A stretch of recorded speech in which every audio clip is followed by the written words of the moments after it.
Astrology. This is what you do. Get a classroom of people, a group of people who are believers. And don't do what they want. This is what you do. Go to the horoscope that day.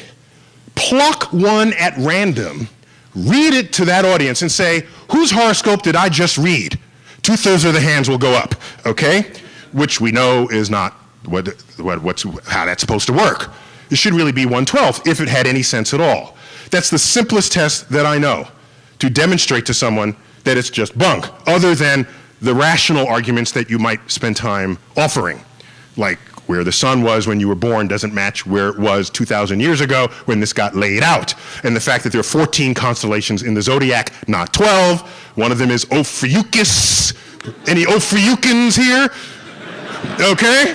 Some people know they're Ophiuchans. The sun, after passing through Scorpio, spends more time in Ophiuchus than it did in Scorpius. So if you thought you were Scorpion, you're probably Ophiuchian, and all Ophiuchans and Scorpions are currently Librans. That's how that plays out. So, if you would like more information about the Amazing Meeting, visit amazingmeeting.com.